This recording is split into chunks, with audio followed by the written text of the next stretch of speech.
mean, it's a full social network, and I think it's easier actually to attract local people on Flickr than it is practically any other website if you can get past the natural desire to be constantly in media space with your head and really get into this notion of why are people there. They're there to share good photos, they're there to talk around photos and the conversations around photos, and because you're realtors, your photos can be local, your contacts can be local. Very, very quickly, very easily, and it's an SEO magnet.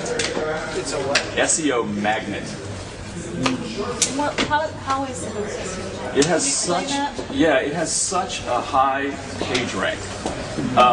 Who was it yesterday that was saying that Ginger Wilcox, for example, she owns her name on Google, except for a photo I took of her on Flickr. That's up on Flickr.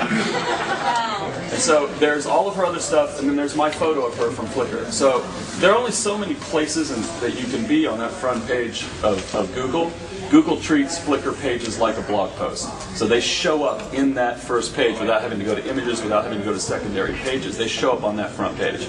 So it becomes very, very powerful in allowing you to have an additional presence on that front page of Google. But that's not the biggest benefit. The biggest benefit is meeting local people, real live human being local people who gather around photos of local scenes and objects and things that you can communicate with, contact with. Right, Teresa? There's a bigger advantage.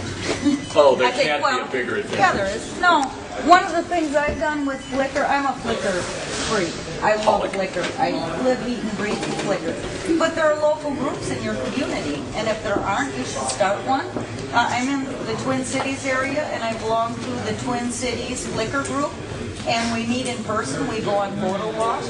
Oh my God. I belong to the St. Paul group, and we meet in person and go on photo walks. I've actually met people, they know from my profile, I don't advertise or market on Flickr, but if they look at my profile, they know I'm a realtor, and they have asked me about their townhouse or about the house they're going to buy.